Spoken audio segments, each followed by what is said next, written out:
Praise the lord. దేవునికి మహిమ కలుగును గాక. కుడి చెయ్యి ఎత్తి చెబుదామా మనసారి? దేవునికి మహిమ కలుగును గాక. ఆమేన్. క్రీస్తునందు నా సాటి దేవుని కుటుంబ ప్రజలైన మీ అందరికీ, అలాగే దేవుని పొలంలో నా తోటివారైన సేవకులకు సేవకురాన్లకి అందరికీ ప్రభువు పేరిట సమాధానం దేవుడు మీ అందరికీ తోడయుండును గాక. ఆమేన్. ఆమేన్. Praise the lord. ఉదయకాలం పరిశుద్ధాత్మ దేవుడు ఎన్నో ఉన్నతమైన సంగతులను తెలుసుకునే కృపని, అవకాశాన్ని మనకిచ్చారు.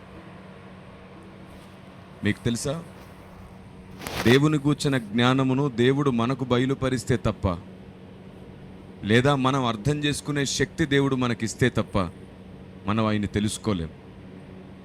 ఒక మనిషి వేదాంత విద్యను అభ్యసించుట ద్వారా దేవుణ్ణి పూర్తిగా తెలుసుకోలేడు. థియాలజీ దేవుణ్ణి పూర్తిగా నేర్పించదు. స్పిరిచువాలిటీ దేవుణ్ణి మనకు పూర్తిగా నేర్పిస్తుంది. థియాలజీ, స్పిరిచువాలిటీ కలిసి పనిచేసిన రోజున సంఘం క్షేమాభివృద్ధి పొందుతుంది. దేవునికి మహిమ కలుగునుగాక. ఈ సూత్రము, ఈ నియమము తప్పనిసరిగా క్రైస్తవుడు తెలుసుకొని ఉండాలి. ఈ చివరి రోజుల్లో జ్ఞానముతో పోరాడుతుంది. కానీ పరిశుద్ధాత్మ దేవుని ఆలోచన, పరిశుద్ధాత్మ దేవుని ప్రేరణ ఏమిటంటే, లేఖన స్వరం ఏమిటంటే, మొదటి నుంచి ఆది సంఘం మొదలుకొని ఇప్పటి వరకు దేవుడు నేర్పించినది ఏమిటంటే, జ్ఞానముతో పోరాడితే గర్వం వస్తుంది. కానీ భక్తుడు ఈ లోకంతో పోరాడగలిగితే క్షేమాభివృద్ధి వస్తుంది. ఈ లోకంతో పోరాడి గెలవడం ప్రతి క్రైస్తవుడికి చాలా అవసరమైనటువంటి భక్తి సాధన. లోకాన్ని గెలిచిన రోజున ఆయనతో కూడా ఆయన సింహాసనం మందు ఆయన మనల్ని కూర్చుండనిస్తాడంట. మీకు తెలుసా, యేసు ప్రభు ఆరోహణుడై వెళ్ళాడు కదా. యేసు ప్రభు ఆరోహణుడై వెళ్ళాడు కదా. ఆ రోజు మొదలుకొని ఈ రోజు వరకు ఆయన పరలోకములో ఆయన సొంత సింహాసనంలో కూర్చోలేదు. మరలా చెప్తున్నాను, జాగ్రత్తగా వినండి. యేసు ప్రభు ఆరోహణుడై వెళ్ళారు కదా. ఆ రోజు మొదలుకొని ఈ రోజు వరకు ఆయన పరలోకంలో ఆయనకు నియమించబడ్డ ఆయన సొంత సింహాసనంలో కూర్చోలేదు. ఇప్పుడు ఒక డౌట్ వస్తుంది. పరలోక రాజ్యంలో తండ్రి కుడిపార్శ్వన కూర్చొని ఉన్నాడని బైబిల్లో ఉంది కదండి. మీరేమో ఆయన సింహాసనంలో కూర్చోలేదంటారేమిటి అని. అందుకే నేను 2 సార్లు రిపీట్ చేసి చెప్పాను, ఆయన తన సొంత సింహాసనంలో కూర్చోలేదు, తన సొంత సింహాసనంలో కూర్చోలేదు అని 2 సార్లు చెప్పాను. ఇప్పుడున్న క్రైస్తవ సమాజంలో గమనిస్తున్నాను ఏమిటంటే, ఆతృతపరిచే ఆత్మ ఒకటి ఎక్కువ పనిచేస్తుంది. అది లౌకికాత్మ వలన కలిగినటువంటి సైడ్ ఎఫెక్ట్ మాత్రమే. ఆతృత, తొందరపాటు, అపార్థం చేసుకోవడం, అధిక నీతిమంతుల వలె ప్రవర్తించి పడిపోయిన వారిని లేపకుండా వారిని ఇంకా దూషించడం, బలహీనుల ఎడల జాలి పడకుండా వారిని ఇంకా తృణీకరించడం. ఈ విధము చేత పరిశుద్ధాత్మ దేవుడు ఏదైతే జరిగించాలనుకుంటున్నాడో అది జరగకుండా ఉండడానికి కారణం నేటి జ్ఞానులు, పండితులు, భక్తులు మాత్రమే. కొంచెం గమనించండి. పిల్లలు ఎవరైనా ఎక్కడైనా నిలబడి మాట్లాడుతుంటే వారిని దూరంగా పంపించే ప్రయత్నం చేయండి. ఎందుకంటే వారి వల్ల ఆ దగ్గరలో ఉండేవారు వాక్యం వినడంలో ఇబ్బంది పడతారు. తల్లిదండ్రులారా, మీకు తెలుసా, మీ వల్ల కానీ మీ పిల్లల వల్ల కానీ వాక్యం వినకుండా ఎవరైనా డిస్టర్బ్ అయితే అది సాతానుకు సహాయం చేసినట్లు అవుతుంది. పిల్లలకు నేర్పించాలి. సభలకు వెళ్ళినా, మందిరానికి వెళ్ళినా ఎలాంటి అల్లరి చేయకుండా కూర్చోవడం నేర్పించాలి. ఇక్కడ కొందరు పిల్లలు చూడండి ఎంత చక్కగా మర్యాదగా పద్ధతిగా కూర్చున్నారు.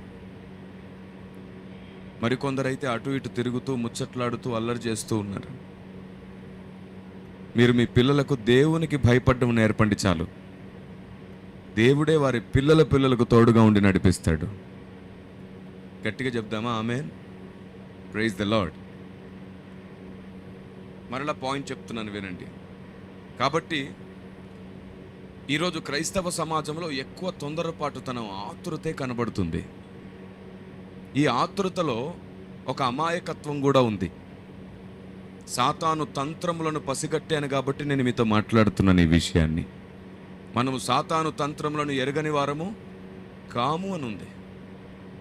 వాడి తంత్రములు ఇప్పుడు మనం పసిగట్టలేనంత లోతుగా, పసిగట్టలేనంత గాఢంగా ఉన్నాయి. వాడు అంత ఖచ్చితంగా కుట్ర పన్నుతున్నాడు. మరి వాడు తంత్రగుట్టయితే, కుట్రధారి అయితే, మరి సంఘం వ్యూహిత. ఆమేన్. వాడి వ్యూహానికి, వాడి కుట్రకు ప్రతిగా మనం ఒక వ్యూహాన్ని రచించి వాడిని తొక్కగలగాలి. అందుకు నేను ఈ మాట చెప్తున్నాను. క్రైస్తవ సమాజంలో ప్రస్తుతం వాడు ఎలాంటి పని చేస్తున్నాడంటే, పండితులు ఇటు పామరులు ఎవ్వరూ ఏ కోణంలో గుర్తించడానికి వీలు లేకుండా వాడే సత్యమిది, అబద్ధమిది అని వాడే అరవడం ప్రారంభించాడు. ఈ అరుపులు కేకలో భక్తులు భక్తికి వేరుగా మాట్లాడడం ప్రారంభించారు. తొందరపడిపోతున్నారు, ఆత్రుత పడిపోతున్నారు. ఎవరైనా సరే ఒక సిటీలో లేదా ఒక ప్రాంతంలో అనుభవజ్ఞులైన వారు ఉన్నారనుకోండి, ఇంకా వారు ఎటువైపు నిలబడితే ఎక్కువ మంది గుంపు అటువైపు నిలబడతారని సాతానికి ముందే తెలుసు. అందుకని వాడేం చేస్తున్నాడంటే, అలాంటి అనుభవజ్ఞుల్లో థియాలజీ మీద ఎక్కువ గ్రిప్ ఉన్న వ్యక్తులని, స్పిరిచువాలిటీ మీద తక్కువ అనుభవం ఉన్న వ్యక్తుల్ని వాడు పట్టుకుంటున్నాడు. నేను అందుకే చెప్తున్నాను, థియాలజీ ఎంత ఇంపార్టెంటో స్పిరిచువాలిటీ కూడా అంతే ఇంపార్టెంట్. ఆత్మదేవుని ప్రత్యక్షత లేకుండా ఈ లోక జ్ఞానం ఎంతైనా వ్యర్థమే. బైబిల్ మీద మీరు 100 పిహెచ్డీలు చేయండి, దేవుడు బయలుపరిచే సంగతులు అర్థం కాకపోతే మీ పిహెచ్డీలు వ్యర్థం అయిపోతాయి. మనకెంత చరిత్ర తెలిసినా, ఎన్ని గ్రంథాలు తెలిసినా, ఎంత పరిశోధన చేసినా, ఎన్ని విషయాలు తెలిసినా ఆత్మదేవుడు బయలుపరచు సంగతులు తెలియకపోతే మనం సత్యం నుండి సర్వసత్యంలోనికి వెళ్ళలేం. థియాలజీ సత్యమే, కానీ ఆత్మదేవుని వలన కలుగు ప్రత్యక్షత, రెవల్యూషన్ సర్వసత్యం. దాన్ని గుర్తించడం చాలా ఇంపార్టెంట్. ఆ గుర్తించడంలోనే మనం చాలా వెనకబడిపోయి ఉన్నాం. అందుకు సాతాను వాడుతున్నటువంటి ఒక కుట్రపూరిత ఆయుధం ఏమిటంటే, అనుభవజ్ఞులను లేదా థియాలజీ బాగా తెలిసిన వ్యక్తులను, స్పిరిచువాలిటీ విషయంలో తక్కువ అనుభవం ఉన్న వ్యక్తుల్ని వాడు టార్గెట్ చేస్తాడు. మనమేమంటాం అంటే, డిగ్రీలు ఉన్నాయి కాబట్టి జ్ఞానం ఉంది అని నమ్మేస్తాం ప్రతి మాటని. గుర్తించడంలో మనం బలహీనం అయిపోతాం. అప్పుడు మీకు తెలుసా, వాడు మనల్ని కూల్చడానికి వాడి చేతులను వాడట్లా, మనల్ని కూల్చడానికి వాడు మన చేతులనే వాడుకుంటున్నాడు. మన చేతులనే వాడుకుంటున్నాడు. ఉదాహరణకి చెప్పనా, మీ గ్రామంలో ఎవరైనా ఒక ఆయన సువార్త చేయడానికి వచ్చాడు అనుకోండి. నేను సువార్త కోసం వచ్చాను అనగానే ఫస్ట్ ఆ వ్యక్తి పట్ల ఒక దూషణ, ద్వేష స్వభావాన్ని కలిగి, మేము ఇంతమంది ఉన్నాం, నువ్వేంది మళ్ళీ కొత్తలో, నువ్వు ఇంతమందిలో నువ్వు అక్కర్లేదు మా గ్రామానికి, మళ్ళీ నువ్వు కొత్త సంఘమా అనేది ఒక ట్రెండ్ వచ్చింది ఇప్పుడు. ఒకవేళ అలాగే ఆలోచించేలాగైతే, ఒకప్పుడు వేరు వేరు రాష్ట్రాలలో నుండి దేవుని పిలుపును బట్టి అనేక రాష్ట్రాలు దాటి వచ్చి సేవ చేసిన వాళ్ళకి అవకాశం ఉండేది కాదు. చాలా ఆత్మల రక్షణ జరగాల్సి ఉంది. ఎవరి మీద ఎలాంటి అసూయ పెట్టుకోవద్దు. దేవుడు ఎవరి స్పేస్ వారికి ఇచ్చాడు. ఒకటి మాత్రం నిజం, దేవుని దగ్గర మోకరించి కన్నీళ్లు కార్చి సేవ చేస్తున్న ప్రతి కన్నీరు నాట్యమవుతుంది ఖచ్చితంగా. దాన్ని దొంగిలించడం సాతాను వల్ల కాదు. దేవునికి మహిమ కలుగును గాక. మనుషులను పట్టి పెట్టుకొని దగ్గర ఉంచుకోలేం. ఆత్మదేవుని చేత వారిని జతపరచడం ద్వారా మనుషులు మనతో నడవగలుగుతారు. ఆత్మదేవునితో జతపడడం చాలా ముఖ్యం. కాబట్టి సాతాను కుట్రను పసిగట్టడానికి బదులుగా వాడికి సహకారులమైపోయాం మనం. ఉదాహరణకి నేను ఒక్క విషయం చెప్తాను, సరిగ్గా ఆలోచించండి. బైబిల్లో ఒక ఆవిడ ఉంది. ఆవిడని గురించి ఏమని నమ్ముతున్నామంటే, మనం అల్ప విశ్వాసం కలిగి నేను నీకు గర్భఫలం ఇస్తాను అని దేవుడు చెప్పినా సరే ఆవిడ విశ్వాసం ఉంచక నవ్వింది అని అంటాం. ఎవరు ఆవిడ? శారా. అవును, నిజంగానే అల్ప విశ్వాసంతోనే నవ్విందంటారా? ఏది ఒకసారి హెబ్రీ పత్రిక 11వ అధ్యాయం 11వ వచనం చూడండి. ఆవిడ అల్ప విశ్వాసంతోనే నవ్విందంటారా? విశ్వాసమును బట్టి ఉమ్, శారాయు వాగ్దానము చేసిన వాడు నమ్మదగిన వాడు ఎంచుకున్నాడు గనుక ఉమ్, తాను వయస్సు గతించినదైనను ఉమ్, గర్భము ధరించుటకు శక్తి పొందెను. ఉమ్. ఏమిటంట? విశ్వాసమును బట్టియా అవిశ్వాసమును బట్టియా? ఇంకొకసారి చదువునాను. విశ్వాసమును బట్టి ఉమ్, శారాయు ఉమ్. వాగ్దానము చేసిన వాడు నమ్మదగిన వాడని ఎంచుకున్నాడు ఇప్పుడు గనుక చెప్పండి, నమ్మదగిన వాడని ఎంచుకుందా లేదా? వాస్తవానికి శారా నవ్వింది అల్ప విశ్వాసంతో కాదు, తన బలహీనతను బట్టి నవ్వుకుంది. అయ్యో, నేను వృద్ధురాలిని, బలం ఉడిగిన దానను, నేను గర్భం ధరించడం ఏమిటి, ఈ వయసులో గర్భం ధరించుకుంటే నలుగురు ఏమనుకుంటారు అని నవ్వుకుంది. అంతేగాని దేవుడు చెయ్యలేడు అని కాదు నవ్వింది. 18వ అధ్యాయం కదా ఆదికాండం, చూడండి ఒకసారి నేరుగా లేఖనాన్ని అడుగుదాం. శారా మనస్సు ఏమిటి, శారాలో ఉన్న విశ్వాసం ఏమిటి, ఈరోజు మనం అర్థం చేసుకుంటున్న విధానం ఏమిటి? 12వ వచనం నుండి కదండి. శారా నేను బలము ఉడికిన దాన్నైన తరువాత నాకు సుఖము కలుగున, నా యజమానుడు వృద్ధుడై ఉన్నాడు కదా అని తనలో నవ్వుకొనెను. ఇప్పుడు చెప్పండి, అల్ప విశ్వాసంతో నవ్విందా, తన బలహీనతను బట్టి నవ్వుకుందా? నా శరీరం బలహీనమైనది, ఈ సమయంలో నేను వృద్ధాప్యంలో నా భర్త నేను పిల్లల్ని గండం ఏమిటని నవ్వుకుంది. మనం ఏం పట్టుకున్నామంటే దేవుడు అక్కడ శారా నవ్వనేలా అని దేవుడు అక్కడ పాయింట్అవుట్ చేశాడు కదా, దాన్ని పట్టుకున్నాం మనం.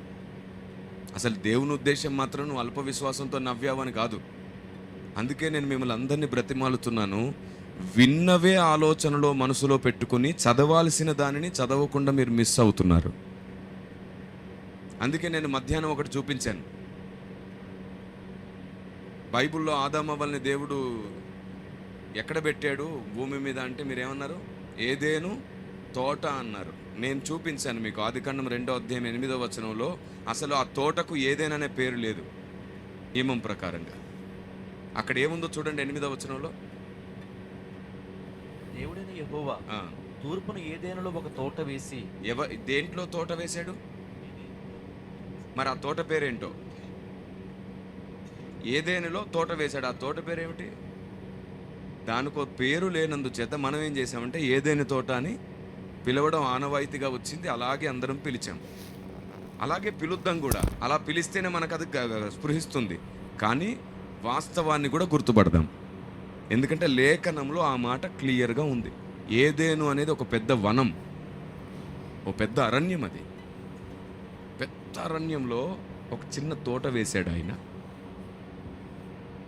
ఆ తర్వాత బైబిల్లో కొన్ని చోట్ల ఏదేను తోట అనే ప్రస్తావనలు కంటిన్యూ అవుతూ వచ్చాయి. అందుకు మనం ఇంకా ఆ తోటని ఏదేను అని పిలవడం అలవాటుగా మారింది. నేను ఇంకో మాట కూడా చెప్పాను, భూమిని దేవుడు సృష్టించక మునిపే ఏదైనా తోట వేశాడు పరలోకంలో అని. అది కూడా వింతగానే అనిపించవచ్చు, ఎందుకంటే మనం వినేవి ఎక్కువ నమ్ముతున్నాం, పరిశీలించడం మానేసాం కాబట్టి, సిద్ధాంతాలతో పోరాడుతున్నాం కాబట్టి, జ్ఞానంతో జ్ఞానం పోరాడుతుంది కాబట్టి పరిశీలన తగ్గిపోయింది, ఆతృత పెరిగింది. ఏది కొత్తగా విన్నా అదేంటి ఇలాగ చెప్పారు అని అనుకుంటున్నాం. కానీ అవునా, ఇలాంటి మాట ఒకటి ఉందా గ్రంథంలో అని చూడాలి ఫస్ట్. అది భక్తుల లక్షణం. మీరు వినువారు మాత్రమే ఉండక పరిశీలించేవారై ఉంటే పరలోక రాజ్యంలో మీకంటూ పదిలమైన స్థానం ఉంటుంది. ఆతృత వలన భక్తులను కూడా మీరు తొందరపడి భ్రష్టులు అనేస్తారు. పరిశుద్ధాత్ముడు వాడుకునే వ్యక్తుల ఎడల మీరు అలాగూ ప్రవర్తిస్తే మీరు పరిశుద్ధాత్మను దూషించిన వారు అవుతారేమో. ఈ విషయమై జాగ్రత్త వహించాలి. పడిపోయిన కెరూబుతో అంటాడనమాట, పరలోక ఏదేనులో నీవు ఉంటివి అని. అంటే పరలోకంలో అంతకుముందు ఏం వేశాడు ఆయన? ఏదేనును ఉంచాడు. దేవునికి స్తోత్రం కలుగును గాక. Praise the Lord. అందుకే నేనేమంటున్నానంటే, మనం విన్న పరలోకం వేరు, బైబుల్ చెబుతున్న పరలోకం వేరు. మనం విన్న పరలోకం ఏమిటి? బంగారు వీధులు, బంగారు భవనాలు. మనం ఈ భూమి మీద ఎన్ని మంచి పనులు చేస్తే అన్ని ఇటుకలు అక్కడ పేర్చబడతాయి. ఇలాంటి మాటలు విని సంబరపడిపోయాం. వాస్తవానికి సండే స్కూల్ పిల్లలకు అర్థమయ్యేటట్లు చెప్పాల్సిన సంగతి అది. నిజానికి పరలోకం అంటే కేవలం బంగారపు వీధులు, బంగారపు భవనాలే కాదు. మీరే చెప్పండి, పరలోకంలో చెట్లు ఫలాలు ఫలిస్తాయా? పరలోకంలో పొలాలు ఉన్నాయా? పరలోకంలో నదులు ఉన్నాయా? నదులు పరలోకంలో కొండలు పర్వతాలు ఉన్నాయా? పోని పరలోకంలో పశువులు కానీ పక్షులు కానీ ఉన్నాయా?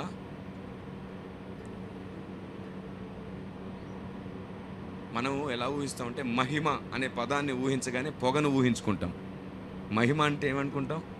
పొగ అనుకుంటాం. పరలోకంలో పొగ ఏమి ఉండదు, మనం ఊహించుకుంటాం. మహిమ అనగానే మంచు ఊహించుకుంటాం. వాస్తవానికి మహిమ అనే దానికి అర్థం ఏమిటంటే ఇన్ఫ్లుయెన్స్ చేయగలిగే శక్తి, ప్రభావం అంటాం కదా, మహిమ ప్రభావము. అది మహిమ అంటే ఏదో పొగమంచు కాదు. అంటే పదానికి ఉన్న అసలు ఉద్దేశం, దేవుడు చెప్పాలనుకున్న అసలు సంగతిని మనం ఎరగనందు చేత ఎన్నో నానా అర్థాలు పుట్టించుకున్నాం. ఆ తర్వాత అపార్థాల్లో బతికేస్తున్నాం. నేను చెప్తున్నాను, మీరైనా నేనైనా మార్చుకోదగినవి చాలా ఉంటాయి. జీవితకాలం మొత్తంలో ప్రతిరోజు నేర్చుకుందాం, ప్రతిరోజు మార్చుకుందాం. దేవునికి మహిమ కలుగును గాక.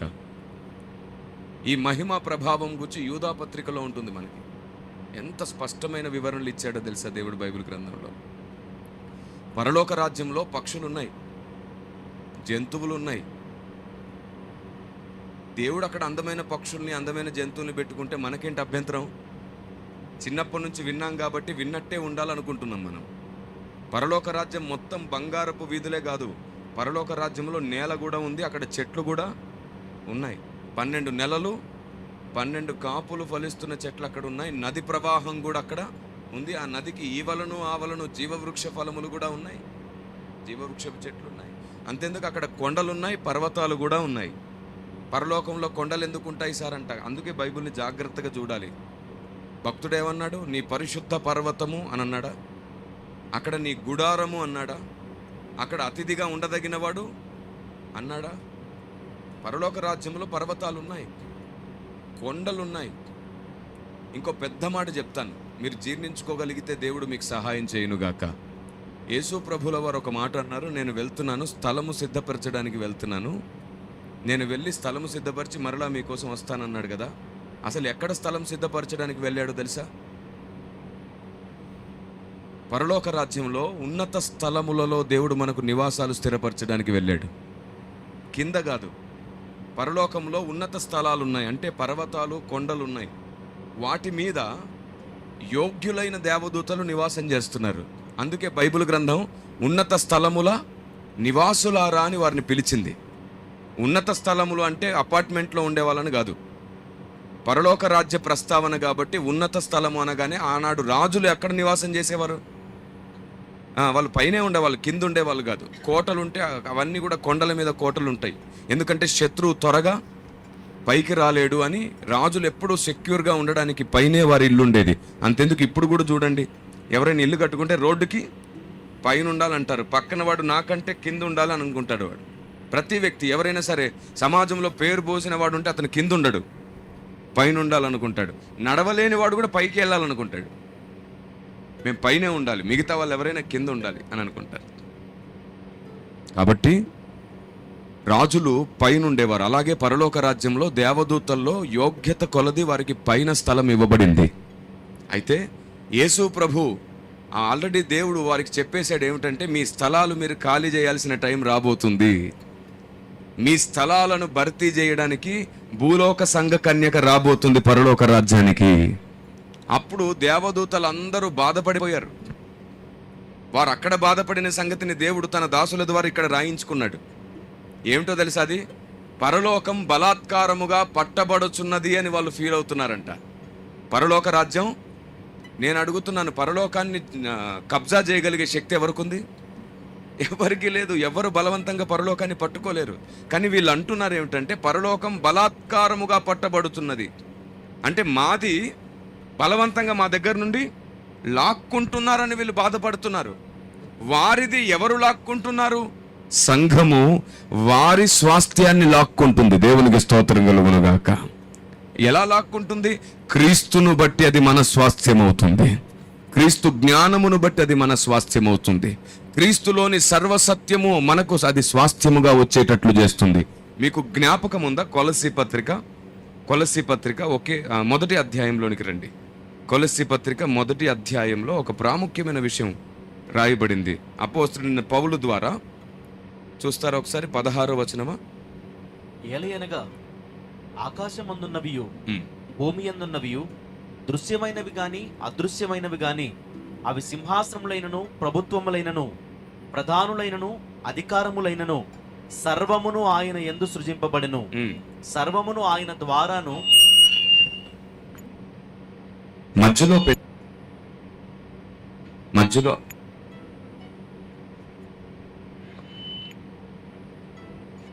అసలు మీరు అది బాగా వస్తున్నప్పుడు అస్సలు ఏం పెంచొద్దు, తగ్గించేసేయండి. ఫస్ట్ బాగానే ఉందిగా, తగ్గించేసి ఇంకా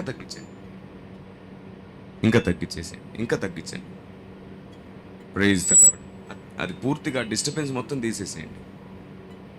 వాళ్ళది ఎప్పుడు చిన్నగానే రావాలి. చదువున్నాను. ఏలయనగా ఆకాశమందున్నవియు భూమి అందున్నవియు దృశ్యమైనవి గాని అదృశ్యమైనవి గాని అవి సింహాసనములైనను ప్రభుత్వములైనను ప్రధానులైనను అధికారములైనను సర్వమును ఆయన యందు సృజింపబడెను. సర్వమును ఆయన ద్వారాను. కాదు, మనం వచనమే రాంగ్ గా చదువుతున్నాం. 9, 12 వచనాలు కలిసి ఉంటాయి. చూడండి ఒకసారి ఆ కింద వచనంలో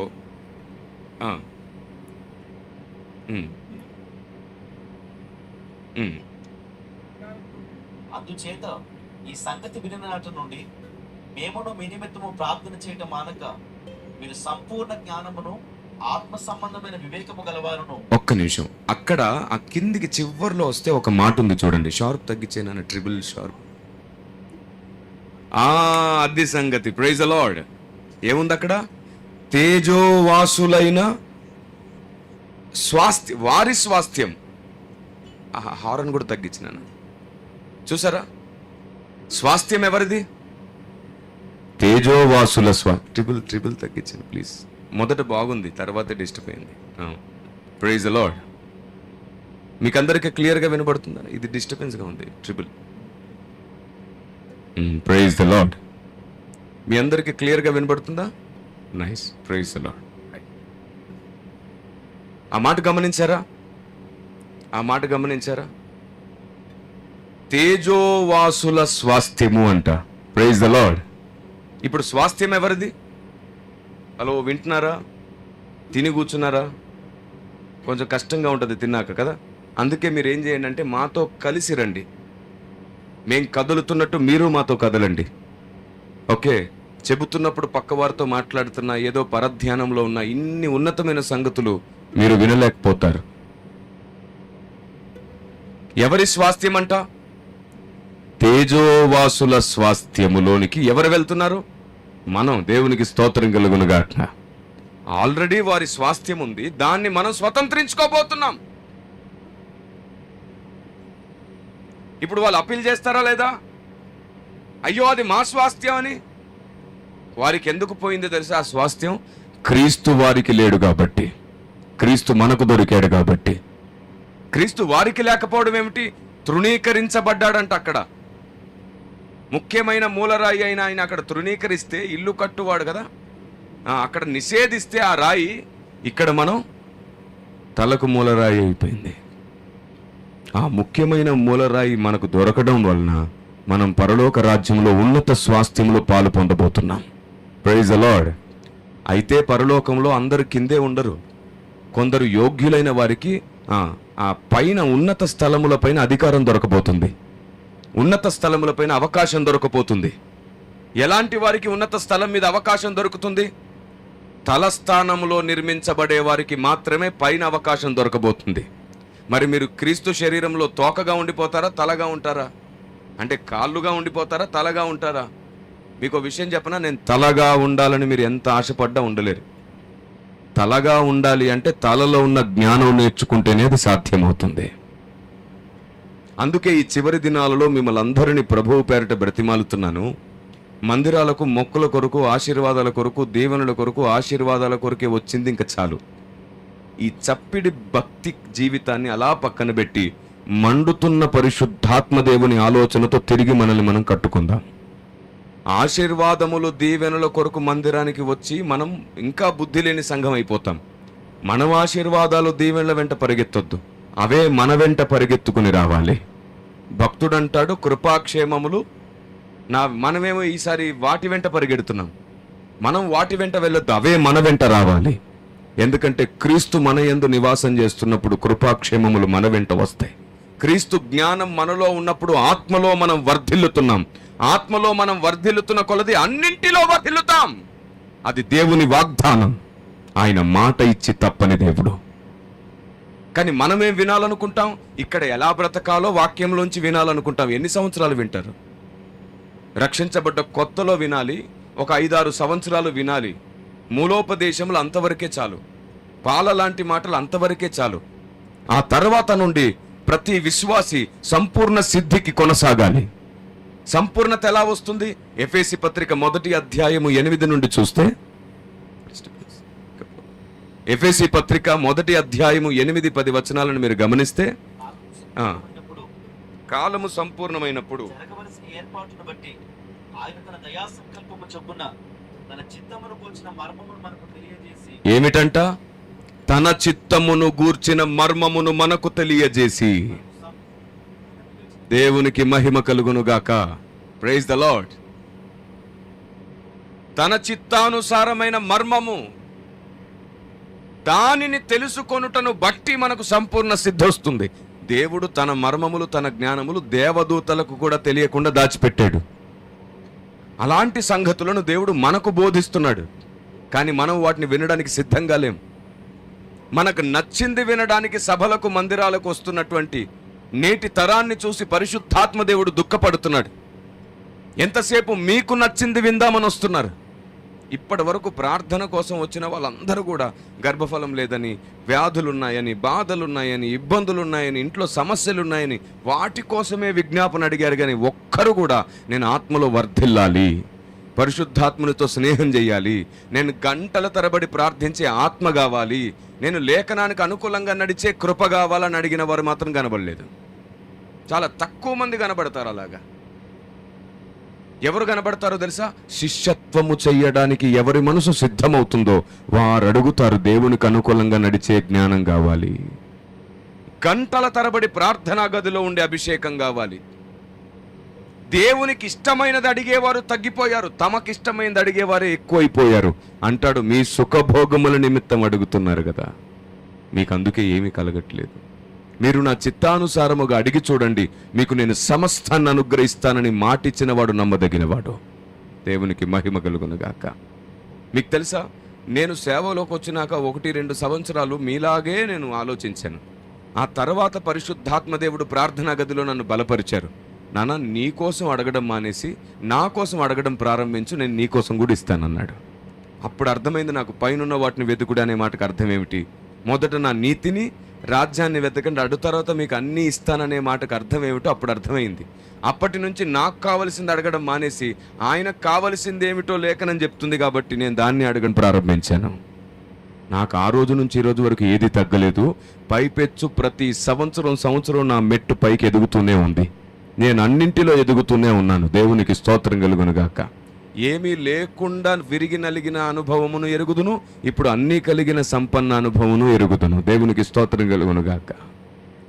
సమృద్ధి ఒక సేవకుడికి రావడం అతడు సుఖపడే విషయం కాదు, అది సౌఖ్యములో ఉండి దేవుని పని వేగంగా చేయడానికి దేవుడిస్తున్న కృప మాత్రమే. ఆమేన్. చాలామంది ఉంటుంటారు, ఒకప్పుడు ఈయన చాలా చిన్న ఇంట్లో ఉన్నాడండి, ఇప్పుడు పెద్ద ఇంట్లోకి వెళ్ళిపోయాడండి అంటుంటారు. మరి నువ్వు కూడా నీ జీవితాన్ని అలాగే దేవునికి త్యాగం చేసి చూడు. చక్కగా నీ కుటుంబం కోసం నువ్వు బతుకుతున్నావు కాబట్టి 4 మాటలు అనగలుగుతున్నావు. కానీ సేవకుడు తన కుటుంబం గురించి కూడా ఆలోచించకుండా ఉద్యోగాలు వదిలేసి సేవకు వచ్చి నిలబడతారు, చూశారు. అప్పుడు కుటుంబాలు, పిల్లలు నలిగిన అనుభవాలు నీకు తెలియదు.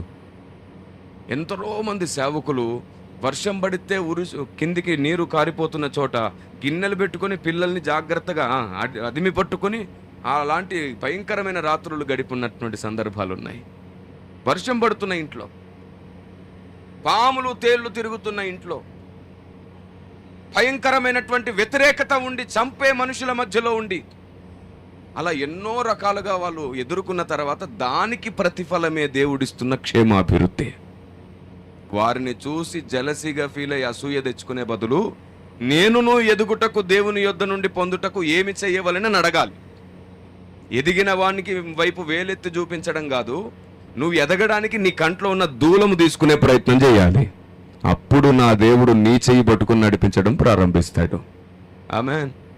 మనుషులను చూడండి, అందుకే మనం చూస్తుంటాం, వాహనాలు వెళ్తుంటే నన్ను చూసి ఏడవకురా అని వెనక రాసుకుంటున్నారు. నన్ను చూసి ఏడవకురా అని రాసుకుంటున్నారు కదా. నరఘోష నీకు నమస్కారం అని రాసుకుంటున్నారు వెనకాల. మనిషిని చూసి ఏడుస్తున్నాడంట, మనిషి మీద పడి ఏడుస్తున్నాడంట. అరే నువ్వు దేవుని దగ్గర పడి ఏడువు, దేవా నీ చిత్తం ఏమిటో, నీ జ్ఞానం ఏమిటో నాకు బోధించు, నన్ను వాడుకో ప్రభు అని అడిగి చూడు. ఒక ఇద్దరు వేదిక మీదకి రండి నాన్న, రా భరత్రా, ఒక ఇద్దరు ఇటు రండి, మీకు చూపిస్తాను చూడండి, మీకు అర్థమయ్యేటట్టు చూపిస్తాను. చూడండి, ఇప్పుడు వీళ్ళిద్దరు ఎవరో కాదు, మనమే అనుకోండి. ఓకే, మనలో ఒక రెండు గుంపులు అన్నమాట. వీళ్ళిద్దరు కూడా కష్టాలు ఉన్నాయి, బాధలు ఉన్నాయి, ఇబ్బందులు ఉన్నాయి, ఇరుకులు ఉన్నాయి. ఉన్నాయా? పెళ్ళైంది కదా? లేదా? ఓకే, భార్య ఉంది ఇక్కడే, అందుకు భయపడుతున్నాం. Okay right. మీకు తెలుసా, భర్త సింహమే కావచ్చు, ఇంట్లోకి వెళ్తే తప్పదు, ప్రేమకు తల వంచుతాం మనం, తప్పని అనుభవం అది. అసలు అలా తల వంచే భర్త ఉంటేనే తలెత్తే భార్యలు తయారవుతారు. దేవునికి స్తోత్రం కలుగును గాక. భార్య ముందు తల వంచడానికి సిగ్గుపడ్డం ఏమిటండి? తల్లి తర్వాత తల్లిలాగా మనల్ని చూసుకునే అంతస్తు భార్య అంటే. Praise the lord. ఆమేన్. భార్య బయట మనకు భయపడుతుంది, ఎందుకో తెలుసా? నీ తలెత్తడానికి. అలాంటి భార్యకు కనీసం లోపటైనా భయపడాలి. లాజర్ గారికి తప్పకుండా ఈ అనుభవం తెలుసు. Praise the lord.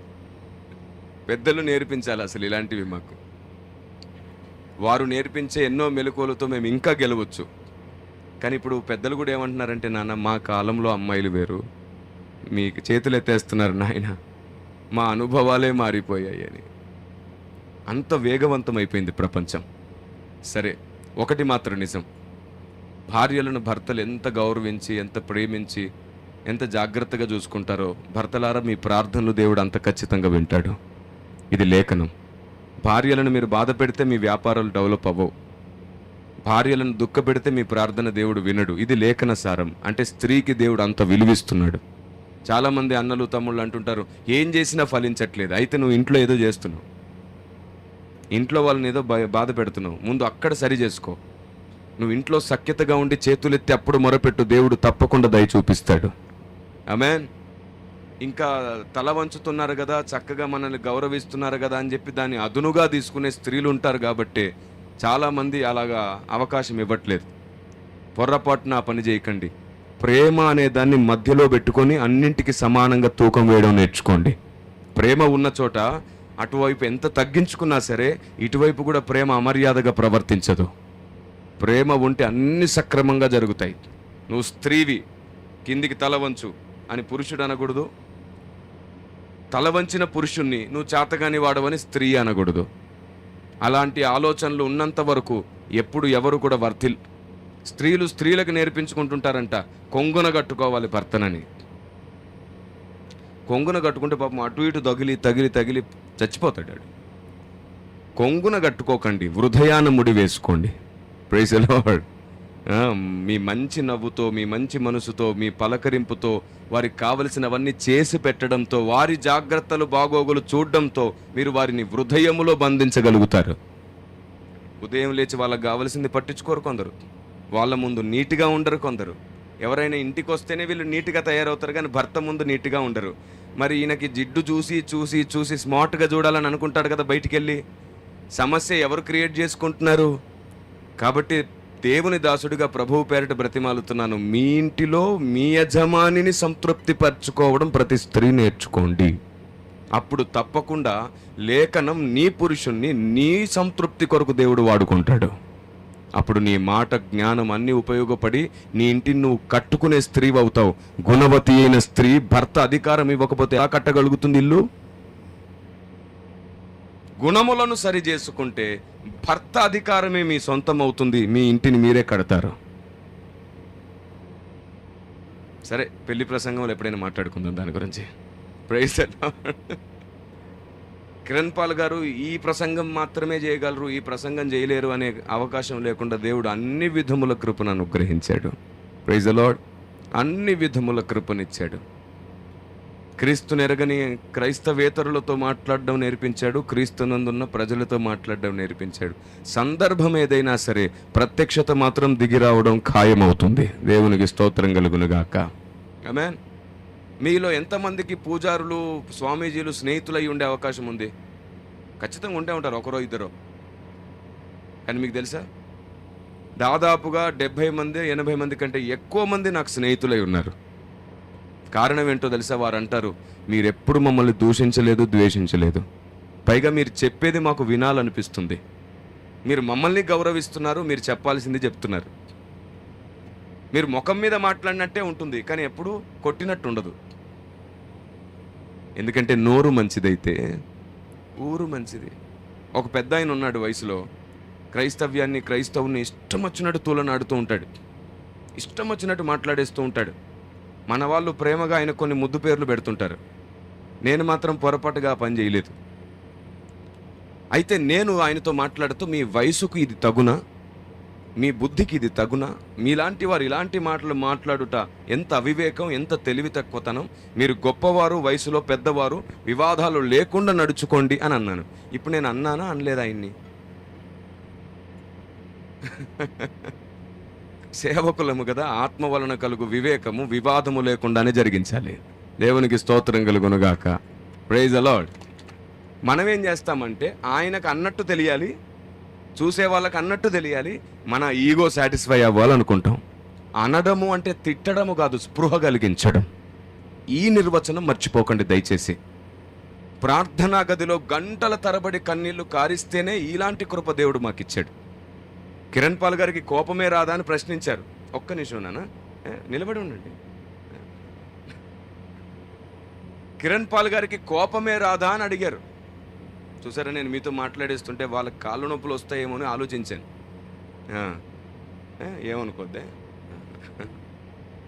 ఆత్మదేవుడు కొన్నిటిని మాట్లాడుతున్నప్పుడు ఇంకొన్నిటిని పక్కన ఉంచాల్సి వస్తుంది, తప్పదు. ఆత్మదేవుని ఆలోచన కొందరితో మాట్లాడే ప్రయత్నం చేస్తాడు, కొందరికి ఇది అవసరం అనిపిస్తుంది ఆయనకి, అందుకు కొన్ని విషయాలు తప్పనిసరిగా మాట్లాడాల్సి వస్తుంది.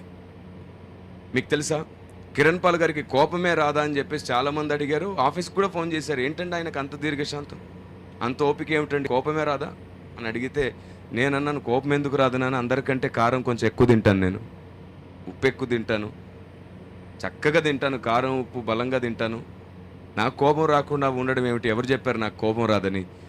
వాళ్ళకంటే ఎక్కువ కోపం నాకు వస్తుంది, కానీ తీసుకెళ్ళి ప్రార్థనా గదిలో దేవుని దగ్గర గుండెలు బాదుకొని ప్రభువా నిన్ను అంటున్నాడు, ప్రభువా బైబుల్ని అంటున్నాడు, క్రైస్తవులను సేవకులను అంటున్నాడు, ప్రభువా నువ్వు ఎంపిక చేసుకొని నువ్వు వాడుకుంటున్న సేవకులను అంటున్నాడు. వాళ్ళు కింద పని చేస్తున్న వారైనా పైన పని చేస్తున్న వారైనా ఎవరైనా కావచ్చు, జీవం కలిగిన దేవుని సేవకులు నిన్ను అంటున్నారు ప్రభువా, నీ ప్రజలను అంటున్నారు ప్రభువా, నిన్ను నిందిస్తున్నారు ప్రభువా అని కోపమంతా ప్రార్థనా గదిలో కన్నీళ్ల రూపంలో పెడితే దేవుడిచ్చిన సమాధానం తీసుకొచ్చి సమాజంలో పెడుతున్నాను. కోపము రానివాడెవడు? మోషేకు కూడా కోపం వచ్చింది, మిక్కిలి సాత్వికుడు కోపపడ్డాడు. అసలు కోపం లేకపోతే భక్తి సాధన జరగదు తెలుసా? కానీ అవసరం ఉన్న చోట మాత్రమే ఉండాలి, అది దేవుని న్యాయమై ఉండాలి. మన ఇంట్లో కోపాలు చిన్నవాటికి పెద్దవాటికి వస్తుంది, దాన్ని లెక్కలోకి తీసుకోవట్లా. కానీ మనం సమాజంలోనికి వచ్చినప్పుడు సమాజం విషయంలో మనం నడుచుకునే ప్రతిదీ దేవుని సువార్తకు ప్రారంభం అవ్వాలి కానీ ముగింపు అవ్వకూడదు. అది చాలా ముఖ్యమైన దినుసు. కోపం వస్తుంది, చాలా కోపం వస్తుంది, చేతులు చరుచుకొని గుండెలు బాదుకొని దేవుని దగ్గర ఏడిచిన సందర్భాలు ఉన్నాయి. ప్రభువా నీ ప్రజలను అంటున్నారు, నిన్నంటున్నారు. నరుని కోపం దేవుని నీతిని, అందుకని కోపమంతా ప్రార్థన గదిలో కన్నీళ్ల రూపంలో పెట్టి ఆయన సమాధానం ఇస్తే తీసుకొచ్చి పెడుతున్నాను. నేనేం గొప్పనేం కాదు కోపం రాకుండా ఉండడానికి, నేనును మీ వంటి మనుషుడనే కదా. కోపం ఎందుకు రాదు? చాలా విపరీతమైన కోపం వస్తుంది, కానీ దేవుని పనిలో కోపానికి ఎలాంటి చోటు ఉండకూడదు. దేవుని పనిలో మన సొంత కోపం నాశనానికి దారితీస్తుంది. అవును, మన వాళ్ళు చాలామంది ఏం చేశారు, వాళ్ళు అడిగిన ప్రశ్నల్ని అవమానం అనుకొని భావించి వీళ్ళు పరుషంగా తొందరపడి మాట్లాడడం ద్వారా, వారిలాగే వీళ్ళు మాట్లాడడం ద్వారా ఆ వీడియోస్ అన్నిటిని వీళ్ళు రికార్డ్ చేసుకొని వాళ్ళ స్వామీజీల దగ్గరికి, వాళ్ళ రాజకీయ నాయకుల దగ్గరికి, వాళ్ళ పెద్దల దగ్గరికి వెళ్ళి చూపించి, ఇదిగో క్రైస్తవులు మంచోళ్ళు, ప్రేమ గలవారు, శాంతి కాముకులు అన్నారు, ఇదిగోండి ఎలా మాట్లాడుతున్నారు చూడండి అని చూపించుకొని ఎక్కడో మూలనున్నవాడు ఎదిగాడు. ఇప్పుడు ఈరోజు రాజకీయ నాయకులు, స్వామీజీలు, పెద్దలందరూ పూర్తి సపోర్ట్ ఇచ్చారు. అతడు ఏం చేసినా తోడుంటున్నారు. ఎవరిచ్చారు ఇంత అవకాశం? సాతానుగాడు అతన్ని అంత పెంచి పోషించాడు అంటున్నాం మనం కాదు. మన నోరే అలాంటి అవకాశం ఇచ్చింది. మనలో తొందరపడే ఆలోచించి తొందరపడి మాట్లాడే వారి వల్లే ఈరోజు ఇన్ని సమస్యలు వచ్చాయి. కెమెరా ముందు నీ కూర్చొని ఏది పడితే అది మాట్లాడొచ్చు. కెమెరా మనది, నోరు మనది. కానీ మీకు విషయం తెలుసా? వీధిన పడి సువార్త చేసేవాడే రాళ్ళ దెబ్బలు తింటున్నాడు. ఎక్కడో గ్రామాల్లో మూలమూలన పరిచర్యలు చేసే వాళ్ళే ఇబ్బందులు పడుతున్నారు. విశ్వాసులైనా సరే, సేవకులైనా సరే తొందరపడి మాట్లాడనే కూడదు. మనం మాట్లాడితే ఉప్పు వేసినట్లు రుచిగానే ఉండాలి, కృపాసహితముగానే ఉండాలి. ఇది నీ ఇల్లు కాదు నీకు నచ్చినట్లు మాట్లాడడానికి. సమాజాన్ని దేవుని ఇల్లుగా మార్చాలంటే దేవుని చెప్పినట్టు దేవుని మాటలే మన నోట వచ్చునుగాక. ఆమేన్. మిమ్మల్ని మీరు అణుచుకొని చూడండి, దేవుడు మిమ్మల్ని హెచ్చించడం ప్రారంభిస్తాడు. ఆమేన్. కాబట్టి చాలా ముఖ్యం, సమాజంతో మనం జాగ్రత్తగా ఉందాం. సమాజానికి సరిగ్గా అర్థమయ్యేటట్టు చెప్దాం. చెప్పాల్సిన విధానం మారిస్తే చాలా. అందరూ జ్ఞానులే. మీకు తెలుసా, క్రైస్తవంలో చాలామంది జ్ఞానులైన తమ్ముళ్ళు ఉన్నారు, అన్నలు ఉన్నారు, చాలామంది జ్ఞానులైన సేవకులు ఉన్నారు, విశ్వాసులు కూడా ఉన్నారు, పండితోత్తములు ఉన్నారు, పరిశోధకులు ఉన్నారు, మహాబలవంతులు ఉన్నారు. వాళ్ళందరినీ దేవుడు ఆయుధంగా వాడాలనుకుంటున్నాడు. ఈ విధానం మారితే చాలు. అందరి దగ్గర జ్ఞానం ఉంది, కానీ దాన్ని పెట్టి నడిపించే రూటే సరిగ్గా లేదు. విధానం మారితే చాలు, అద్భుతం జరిగిపోతుంది. విధానం మారాలి. ఈ చివరి దినాలలో విధానం మారాలి. మనకు నచ్చింది చేసి దేవుని చిత్తం చేయలేం. దేవుడు ఏం చెబుతున్నాడో ఆ ప్రకారంగానే ఆయన చిత్తం చేద్దాం. దేవునికి మహిమ కలుగును గాక. రైట్, మళ్ళీ ఈ పాయింట్కి వస్తున్నాను. చూడండి, జాగ్రత్తగా వినండి. ఎందుకు ఇక్కడ వీళ్ళని నిలబెట్టాను జ్ఞాపకం చేసుకుంటారా? వీళ్ళని ఎందుకు పైకి రమ్మన్నాను? ఎందుకు పైకి రమ్మన్నానంటే, మనము మన కష్టాలు, మన బాధలు, మన ఇబ్బందుల వెంటనే పరిగెడుతున్నాము, కృపాక్షేమముల వెంట పరిగెడుతున్నాము. కానీ అవే మన వెంట రావాలంటే మనం దేవుని వెంట పరిగెత్తాలి. దేవుని చిత్తం ఏమిటో తెలుసుకోవడం నేర్చుకుంటే దేవుడే హెచ్చిస్తాడు అని చెప్పాను. ఆ పలికిన మాటకు నిరూపణగా మీకు కొన్ని చూపించడానికి వీళ్ళని పిలిచాను. జ్ఞాపకం వచ్చింది కదా? రైట్. ఇప్పుడు చూడండి, వీళ్ళిద్దరూ మనలోని రెండు భాగాలు అనుకోండి. వీళ్ళకు కూడా అప్పులు ఉన్నాయి, కష్టాలు ఉన్నాయి, బాధలు ఉన్నాయి, కన్నీళ్ళు ఉన్నాయి, వ్యాధులు ఉన్నాయి, సమస్యలు ఉన్నాయి, పెళ్ళవ్వాల్సిన కష్టాలు కూడా ఉన్నాయి. ఇప్పుడు వీళ్ళు ఏమని అడుగుతారు? దేవుని దగ్గరకు వచ్చి ప్రార్థన చేస్తా, అప్పులు పోవాలి, బాధలు పోవాలి, వ్యాధులు పోవాలి, ఇబ్బందులు పోవాలి, ఇవే అడుగుతున్నారు వీళ్ళు. వీళ్ళు మనలాగే ప్రార్థన చేస్తుంటే దేవుడు కరుణామయుడు కదా, కనికర సంపన్నుడు కదా. వీరి ప్రార్థనను దేవుడు విని సరే అని చెప్పి దీవిస్తున్నాడు, అప్పుల్లోంచి తొలగిస్తున్నాడు, వ్యాధుల్లోంచి తొలగిస్తున్నాడు, సమస్యల్లోంచి తొలగిస్తున్నాడు. వీళ్ళు బాగుపడుతున్నారు. ఓకే, ఓ 2 అడుగులు వెనక్కి రండి నాన్న. వీళ్ళు బాగుపడుతున్నారు. వీళ్ళు ఇలాగే బాగుపడుతూనే ఉన్నారు, ప్రార్థన చేస్తూనే ఉన్నారు. కొన్ని రోజులకి ఈయనకి ఏమైందో పరిశుద్ధాత్మ దేవుని ఆలోచన అర్థమైంది. అరే, నేను ఏది అడిగినా దేవుడు చేస్తున్నాడు, ఏది అడిగినా దేవుడు దయ చూపిస్తున్నాడు, అప్పుల్లోంచి విడిపిస్తున్నాడు, వ్యాధుల్లోంచి విడిపిస్తున్నాడు, సమస్యల్లోంచి విడిపిస్తున్నాడు, కష్టాల్లోంచి విడిపిస్తున్నాడు. ఇన్నిసార్లు నాకు కావలసింది దేవుడిచ్చాడే, కానీ ఆయనకు కావలసింది ఏదో నేను ఇంతవరకు తెలుసుకోలేదే. నాకు నచ్చిన అన్ని దేవుడు చేశాడే, కానీ ఆయనకు నచ్చినట్లు నేను ఇంకా ఎదగలేదే అనే పశ్చాత్తాపం వచ్చింది ఈయనకి. ఈయన మాత్రం మనలాగే ప్రార్థన చేస్తున్నాడు. కష్టాలు, బాధలు, ఇబ్బందులు, ఇరుకులు, కన్నీళ్లు, ప్రభువా సహాయం చేయమని ఏడుస్తున్నాడు. ఇప్పుడు చెప్పండి, ఎవరి ప్రార్థన దేవునికి నచ్చుతుంది? ఈయన తెలుసుకొని ఏమని ప్రార్థిస్తున్నాడో తెలుసా? ప్రభువా, ఏది నీ చిత్తమో, ఏది నీ జ్ఞానమో, ఏది నీ సత్యమో అది నాకు బోధించి నన్ను, నా కుటుంబాన్ని నీ కొరకే వాడుకో ప్రభువా. ఇప్పటి వరకు నీవే నన్ను నడిపించి సమృద్ధినిచ్చావు, ఇక మీదట నేను, నా కుటుంబం నిన్నే సేవించాలనుకుంటున్నావు, నీ చిత్తమే మాతో జరిగించవా అని బతిమాలుతున్నాడు. ఇంకా అప్పులు, బాధలు, కష్టాలు, రోగాలు, వ్యాధులు, పెళ్ళిళ్ళు అవి మర్చిపోయాడు. ఆయనకు నచ్చిన ప్రార్థన చేస్తున్నాడు. ఈయనేమో నన్ను అర్థం చేసుకో ప్రభువా, నా బాధ అర్థం చేసుకో ప్రభువా, నేను తట్టుకోలేకపోతున్నాను ప్రభువా, కొత్తగా పెళ్ళైంది ప్రభువా, నేను చాలా బాగుంటుంది అనుకున్నాను ప్రభువా, రాక్షసి అయిపోయింది ప్రభువా, అప్పులు ఉన్నాయి ప్రభువా, బాధలు ఉన్నాయి ప్రభు. ఏడ్ చేస్తున్నాడు.